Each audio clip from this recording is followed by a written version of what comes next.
everybody, I'm excited for this. I have gotten to watch somebody golf extremely well at a really hard course, and it was something special. Now, Dave Scaturo, maybe that's a different story.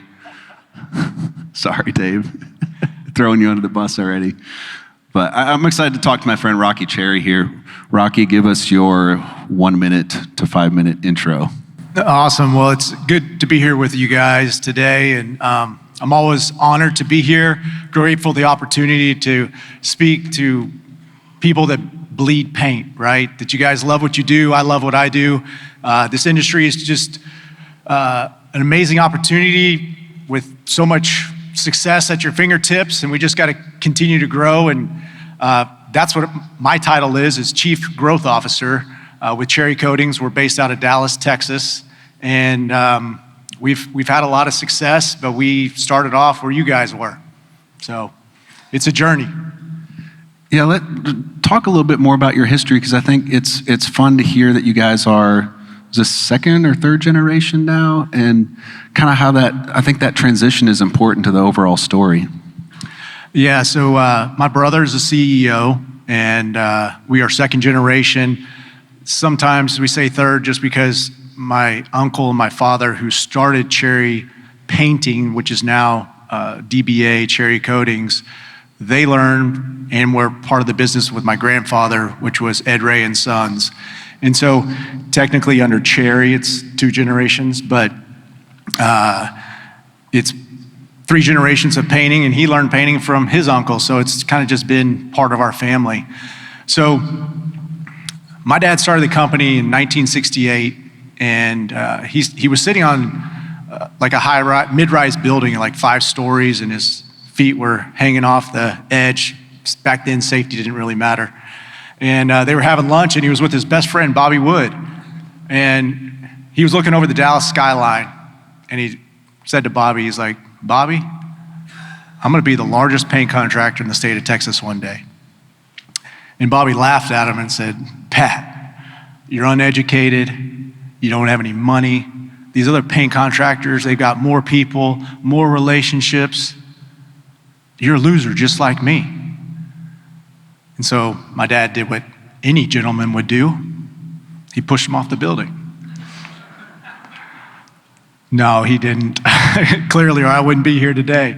But, I think that that's something that really kind of set the vision of who we are at Cherry, is that it started with this faith that it seemed insurmountable. Like he couldn't climb this mountain, but he believed that he could, and the people around him didn't believe that he could either. And I think that courage that he had showed us and trained us and helped us believe that you can accomplish anything you want. And that is something that we kind of continued, and we were able to help him realize his dream, and we became the largest paint contracting company in the state of Texas. And now we are starting to move into other realms and try to strive for new goals. So when you and your brothers, right? One brother, yeah. One brother. As you guys started taking over leadership roles, was that kind of y'all's vision of well, obviously it was his vision to be the biggest painting contractor in Texas, but was that just ingrained in you guys too, and you continued with that vision and that passion that he instilled, or did he kind of have to beat that into you? Get what I'm asking? Like, oh yeah. Did you share that with him? So honestly, he grew, and he was one of the largest in Dallas for a long time, and he had some tough times, right? The 80s hit, basically everything went hell in a handbasket, and he struggled. And so what happened is he went all the way back down to the bottom, is what he said. And he had to go start basically from the bottom and start his way back up. And what he realized was that when he got hit that hard and he got knocked down, that he didn't know if he wanted to go to the top again. And so he decided that he was just gonna kind of be that everyday contractor where, hey, I can be comfortable at this amount of revenue with this amount of people. I can show up to my family, go to the baseball practices, be who I want to be. And so that was what he chose. So he went all the way up, got knocked down, and then he kind of built back up, and then he kind of sustained. And so that was his choice, and he was very happy with that choice, and I was happy too, because I was able to have a present, super present father and a big impact on my life. But when my brother and I came in, we were young and hungry, and we were like, hey, we want to grow. And my dad used to always say, son, bigger ain't better. And but we just had that desire. We were like, we want to do something special, kind of like you did, and you got to live it, and obviously it didn't turn out exactly how you wanted it. And so the good thing about this, and I think this is the biggest thing I can tell you, that if I was to write a book about how to carry on a second generation paint contracting company, this is the number one thing I would tell anybody, is you have to let go. You see, this is my dad's baby and my uncle's, and they had every reason to protect it. And who am I or my brother to come in here who doesn't know anything about paint and to try to do something with it? Like, hey son, you don't know what you're doing here. Hey son, you're not doing this well.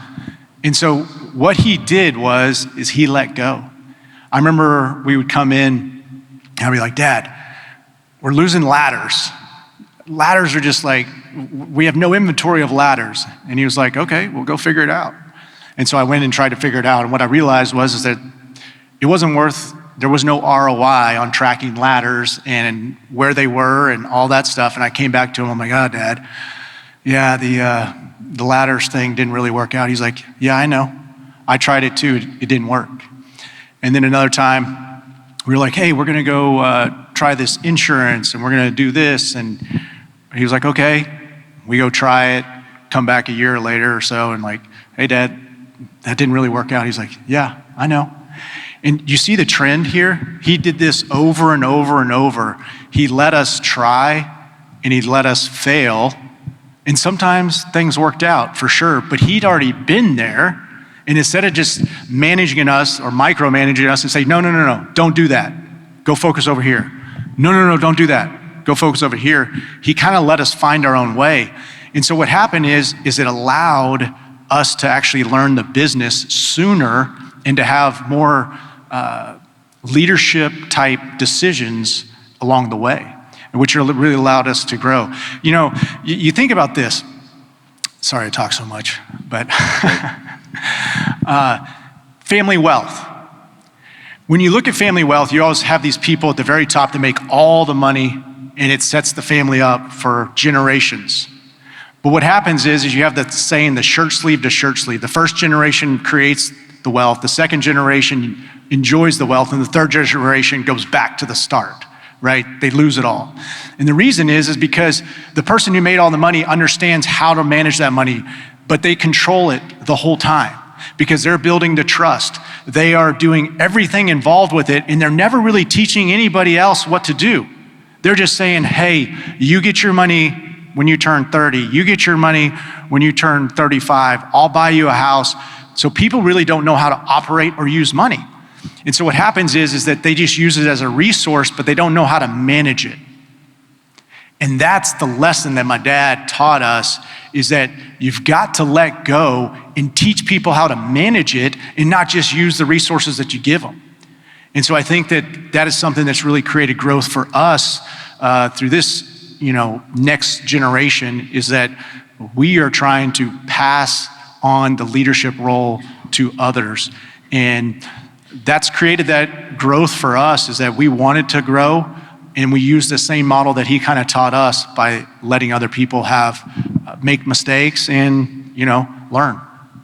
I think that's one of the biggest challenges of, I was going to say larger businesses, but I think it's all businesses. It doesn't matter if you have a couple employees or a couple thousand employees. At some point, you still need to let those employees figure things out and give them certain boundaries to operate within, but you can't micromanage them.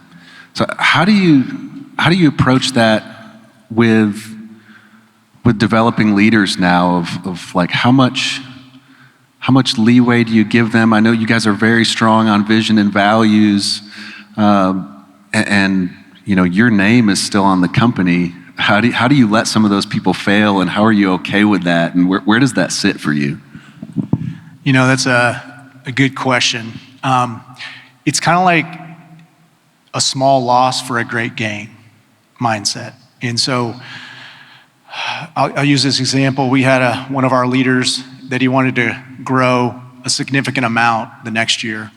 And I just said, hey, I don't know if that's the wisest thing you should do, because what we've seen is when we grow too fast, we end up kind of right back where we were. Like, yes, revenue is there and it feeds the ego, but margin is what keeps the doors open, right? And so we had to, you know, he was very convicted about it. And, you know, I hate to say it like, you know, I told you so, but he came back and was like, hey, you're right.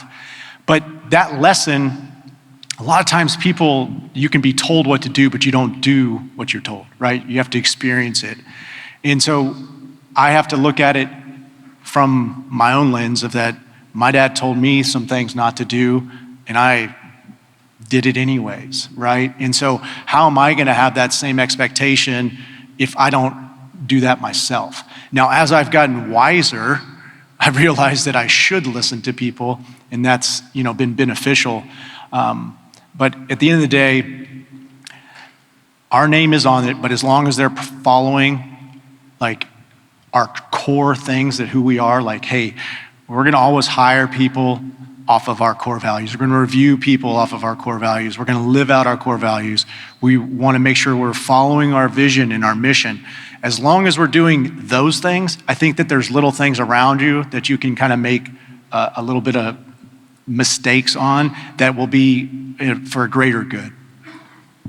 Yeah, and that's another thing too with being a larger business, you get a lot more reps in a short period of time.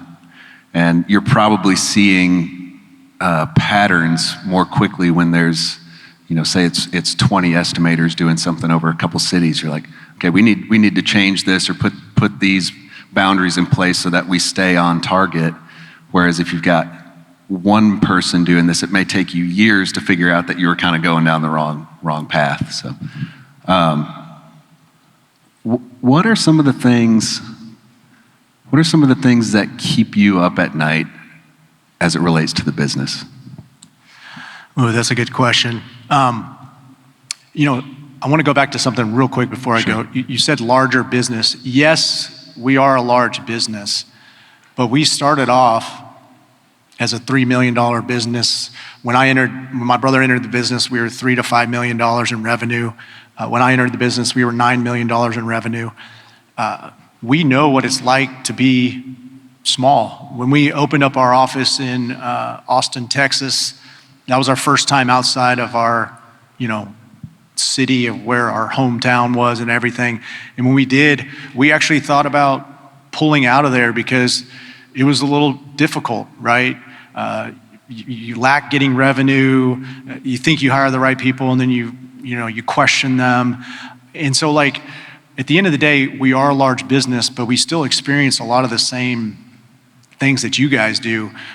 You know, we keep opening up new cities. Orlando's a new city. We've been here for a year now, and we've barely gotten any revenue, which has been slower. And we have to like process that thought. Hey, did we make the right decision? Do we move too fast here? Do we have the right people? Do we, you know, all these things that you guys process, it's just we have more opportunities to learn from our mistakes. And but at the end of the day, we're all facing the same things. And I've got a list of things that we have done wrong, and those things, as long as we keep growing from them, that's a win. But to go back to your thing, what keeps me up at night is, at the end of the day, hearing, like, we had this flooring guy who touched a cord while he was doing a polishing machine, and it's I don't know, like 440 volt. I don't even know flooring's not my thing. It hurts. Yeah, it's a lot. and he grabbed the cord when he was pulling it, and I guess there was a little nick inside of the casing, so like the raw wire was there, and it literally shocked him, and he was, like convulsing. He couldn't let go. Everything seized up, and luckily, there was a lady there who had been trained, and she knew not to go touch him, but to go over to the breaker, and I don't know how, but she knew where the breaker was, and she went over there and hit the breaker. Literally saved his life. I couldn't sleep very well for like a few nights after that, because I was just like, wow, we almost lost somebody. And that was really sobering, because a lot of times we just wake up every day and you just keep going. Yes, you're being safe. Yes, you're operating your business. But at the end of the day, like when something hits you home like that, close to home, I should say, it's like, whoa, this is real. That there is some dangerous things that we're doing out there, and that we've always got to be diligent and making sure we're on top of everything we're doing. The other thing is that doing something outside of your scope that you're professional at. So one time we had a client, and they said, hey, we're going to give you this big job, but we need you to do this. And we're like, well, we really don't do this. And they were like, well, if you want this, you got to do this. And so we're like, okay, well, we'll just sub it out to somebody and we'll get some competent people. Well, this turned out to be a nightmare. And this nightmare was potentially going to cost us millions of dollars in losses, even though the project itself was only like $1 million, still large, but it was, compared to the bigger package, it was small.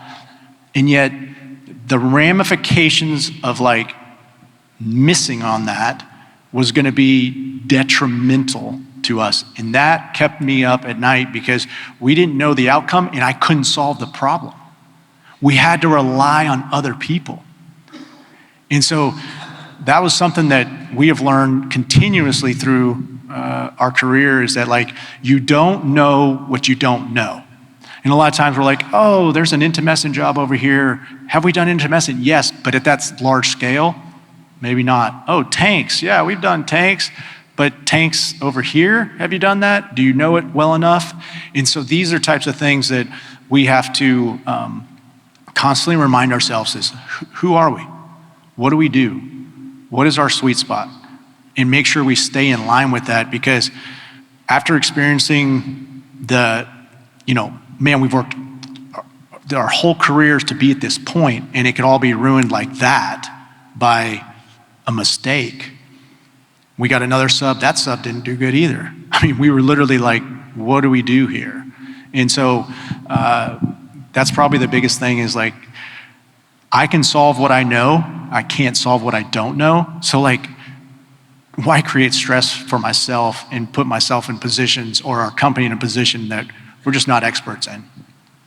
Yeah, I have this feeling almost every day that I've promoted myself to my level of incompetence as my business grows. I don't know if you have that same feeling.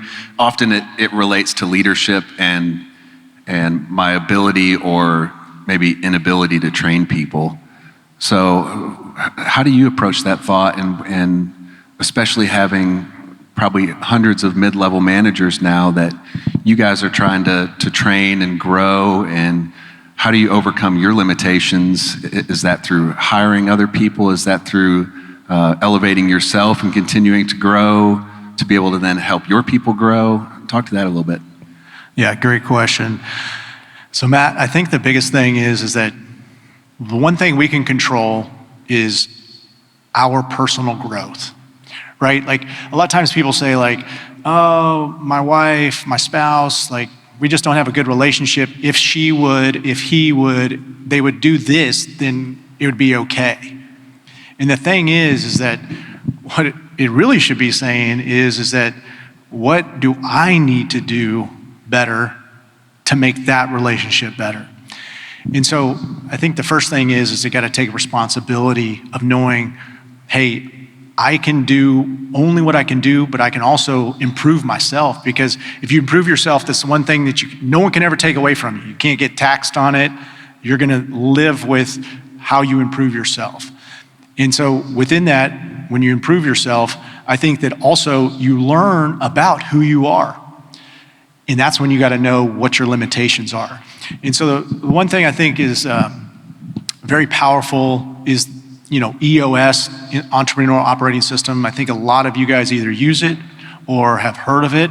I think some of the structure in it creates value for a lot of small businesses like ourselves. And so with that, what I think is powerful about it is that it makes you define your role profile, the job description, what your tasks are.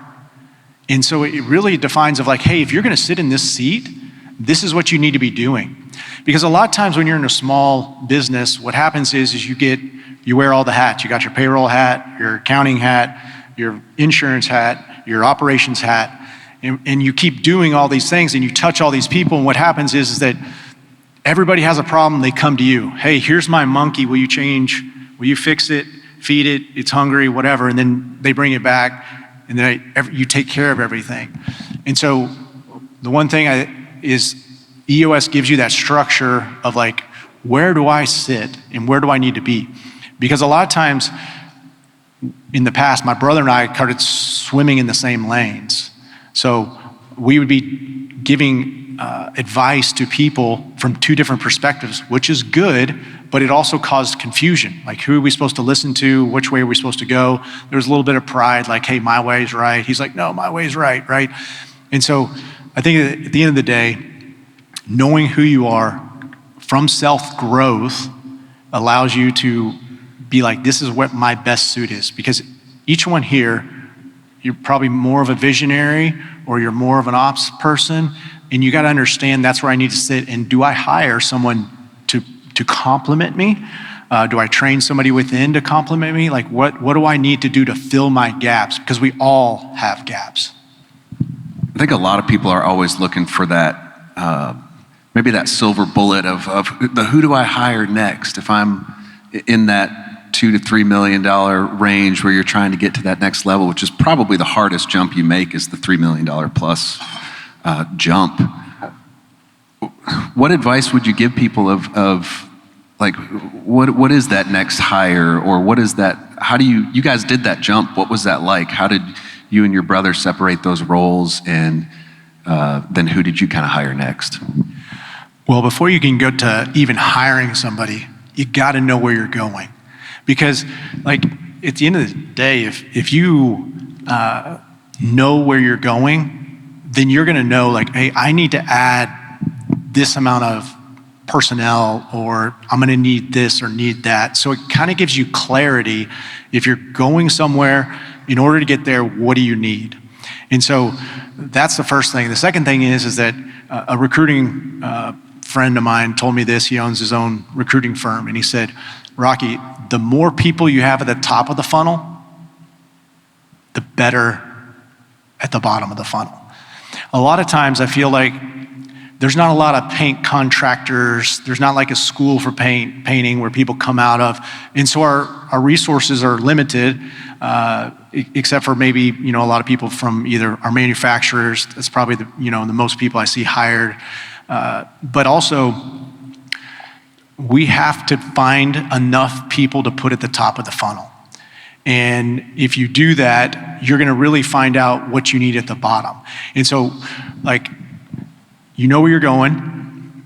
I clearly need somebody here. You start interviewing people for that role, and what's gonna happen is gonna shape who you really need. Because a lot of times, I remember when we first hired a CFO, we missed 3 times before we got a CFO that was good. And the reason is because we didn't really know what we needed as a CFO, right? And so we interviewed a guy, and then this guy was more of an FP&A CFO, which was very data-driven.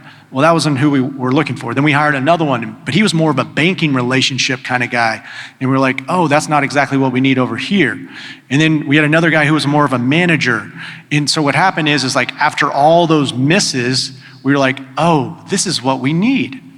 And so if we would have just interviewed more people, what happened is we moved too fast. Hey, here's a CFO that's recommended. We hired him, we liked him, we plugged him in, and we're like, let's go.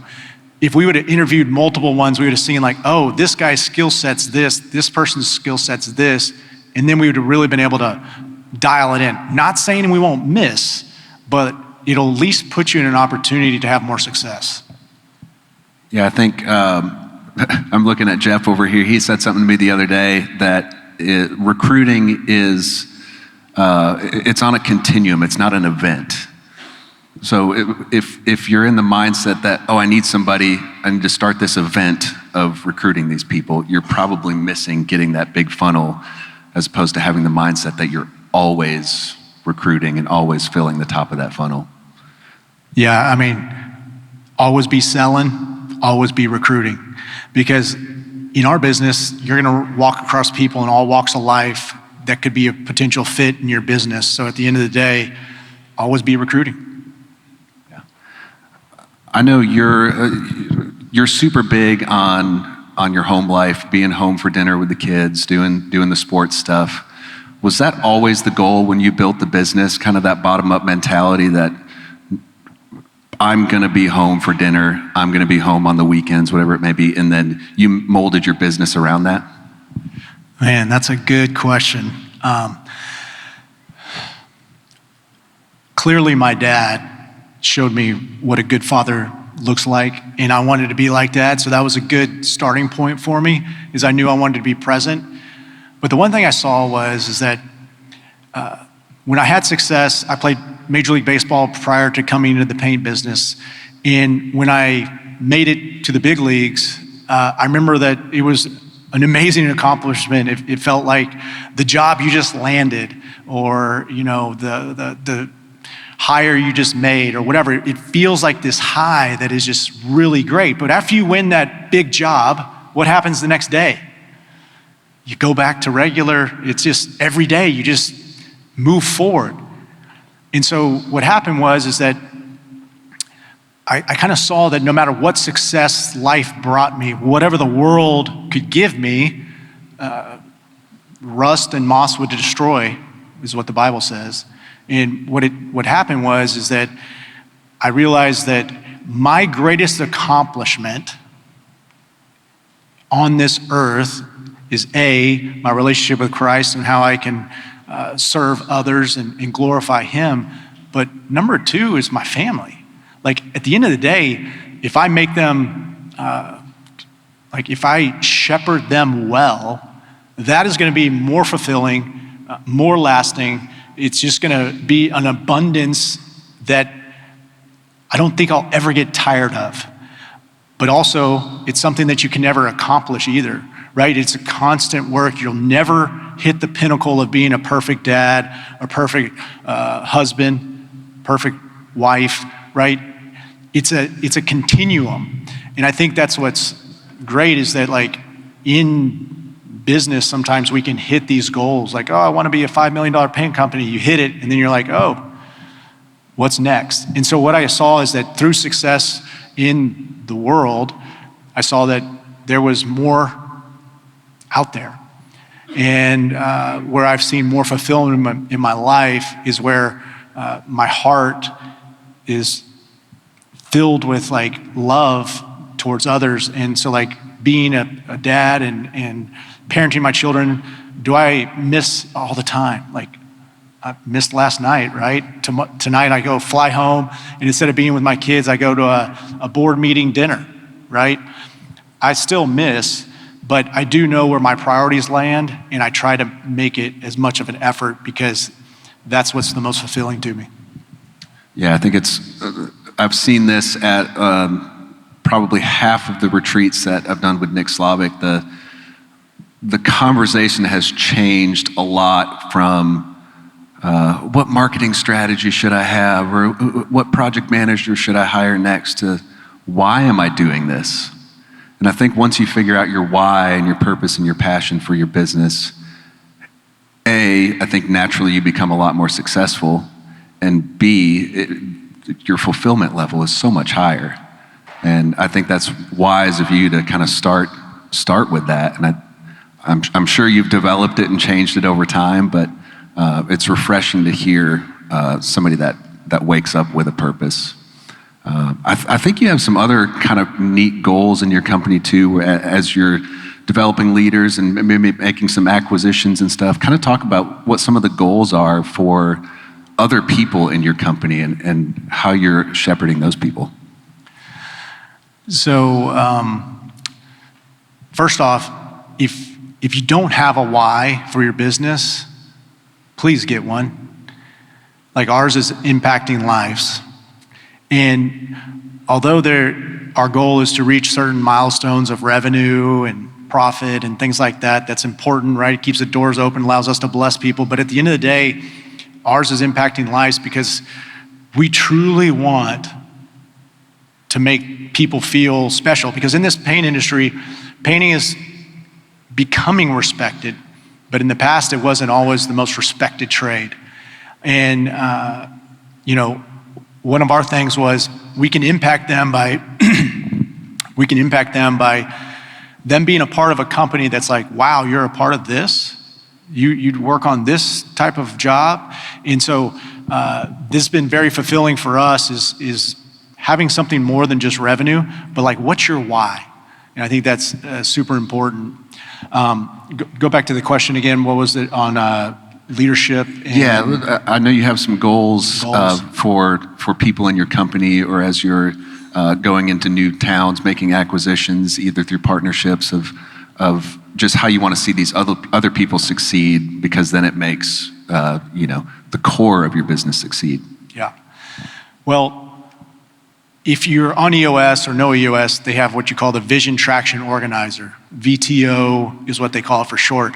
And basically what this is allows you to take your vision, and what Gino Wickman says is create traction for the vision, right? Because we can all have big dreams, but if you don't have actually the systems and processes and actually action items to do it, it's just a dream, right? Anybody can dream, but it's the infrastructure and the systems that really creates the dream, make it a reality. And so within the Vision Traction Organizer, we have every department, and when I say every department, I want to be transparent here. Most departments, all cities have their own VTO. And so what happens is within that Vision Traction Organizer, they have a goal of what they're trying to hit, revenue and profit-wise. They have a list of goals that city wants to accomplish, and people are attached to it. That way we have accountability. People share that vision within their teams. That way they are held accountable. And so this is a simple way for us to just kind of create transparency, responsibility, accountability. And so really it's a pretty simple process, and EOS has been the framework that we use on that. Yeah, huge fan of, I'm not a strict EOS guy, but I think about it every day. Got just a few more minutes here. Do you want to touch on some of the cool stuff that you got to do in baseball that kind of translates into what you do today? Maybe some of the lessons you've learned, and I think you had some success and maybe some failure, and how that relates to how you approach business today. I think these are some cool stories. Yeah. Well, I think last time I told you about the time that I pitched to Derek Jeter at the last game at Yankee Stadium. That was clearly an amazing opportunity for me. I've done that too. It's no big deal, just I pitch left-handed. I didn't even expect to pitch that day. And I've been thrown 3 out of 5 days or 4 out of 5 days, which basically means that like I was gonna sit. And so with that, I wasn't prepared mentally, physically. I was just kind of relaxing and taking it all in. And it was a great game to take in just because it was the last game of Yankee Stadium and they had all the Yankee greats there representing it. Just amazing buzz in the crowd, atmosphere, famous people everywhere. And so I remember in the 7th inning, the phone rang in the bullpen, and I was like, usually I would be like, all right, I better get ready. I better start stretching. It could be me. And when the phone rang, nothing happened. And the bullpen coach said, Cherry, you're up. And I literally jumped up like, what? No way. I'm not supposed to pitch. I'm like arguing with him. He's like, well, let's go. You're about to go in. And so my shoes weren't tied, so I had to tie my shoes. I couldn't find my hat, my glove. I was running around like a chicken with my head cut off. And by the time I got my stuff, literally the manager was walking out to the field to get the ball to give it to me.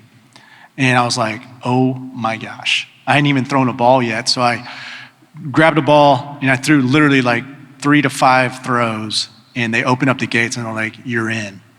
And so I ran in, and it was amazing because I remember running in going like, what in the world did I just get myself into? The cold air's coming out, like a cold night in September in New York. And it was just like this special experience. And I'd pitched in New York before, but this just felt different. And so I go in, I throw my 8 warm-up pitches, wasn't really warm. I got out of it. And then I went to the 8th inning, retired the first 2 batters. And then all of a sudden the announcer said, now batting number 2, Jeter, number 2, Derek Jeter. And I was like, oh, damn. And the crowd's literally standing ovation. And you see all the flashes everywhere, like people are taking pictures because like this is his last at bat potentially at Old Yankee Stadium. And he was Mr. Yankee, all-time hits leader. He was like the man. And so I remember towing the rubber, and he got in the batter's box. And when he did, the crowd got louder, gave him a stronger standing ovation. And when he did, I kind of like nodded my hat, like, congratulations. And he nodded back to me saying, thank you. And I was like, Derek Jeter just acknowledged me. I was like, whoa. And so right then, within seconds, I went from confident to like, what happens if I hit him?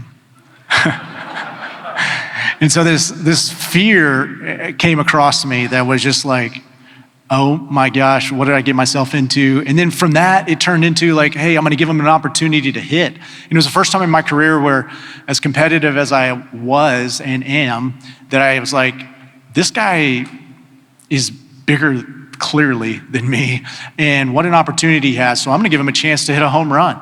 And so I ended up throwing a first pitch fastball. He took it like, he was looking for my breaking ball. So something with Jeter is he was a opposite field hitter, which means that he was a right-handed hitter and he drove the ball to right center field, fastballs.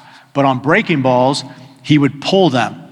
And so what happened, that's what made him such a great hitter is that fastballs, he stayed on them, breaking balls, he was able to pull them and not, pull off of them. And so the next pitch, I'm like, all right, he's looking for a breaking ball. I'm gonna give him a breaking ball. And so I threw the breaking ball, and when I did, I took a little bit off of it because I was trying to be generous to him and let him hit it. But since I took a couple miles an hour off, I see his eyes get big, and then he starts turning to hit it. And when he does, he realizes it's slow, and then he like lunges for it and ends up grounding out to third base. And so I ended up retiring Derek Jeter at the last out at Yankee Stadium. A small little trivia question for you. So, but the thing that I learned from it is that you never know when your number's gonna be called. And I think more this applies to is life. Like at the end of the day, you have a legacy that you're gonna leave. You're guaranteed to pay taxes and you're guaranteed to die, right? And you don't know when your number's gonna be called. And at the end of the day, you wanna make sure that whatever you've done here on earth, you have set your company up, your people, you're surrounded by, your family, with everything that they need. You want to leave that legacy that matters. And so I think that it really taught me that success was something I strive for, I enjoy, it's fulfilling, but only for temporary. And then when I kind of got out of that mindset, it's like, man, there's some things that I can do here and impact lives and people around me that are lasting. And I think that's the biggest thing is that like, if you guys have a lasting mindset of like, hey, I wanna leave something better than I found them, better people better than I found them, the company better than I found it, then at the end of the day, you're gonna walk out of here feeling encouraged. You're gonna feel like you're doing something special. And I think that that's something that that moment really taught me is that you got to be prepared. I love that story. I've heard it 3 or 4 different times now. It's just so good. Well, Rocky, you are an inspirational, a visional leader. It's always good to talk to you. Thanks for coming to these events and taking time out of your very busy schedule and sharing some of your story. Hope everybody was entertained by that, just like I was. So thanks again, my friend. Really appreciate you. Awesome. Thank you, guys.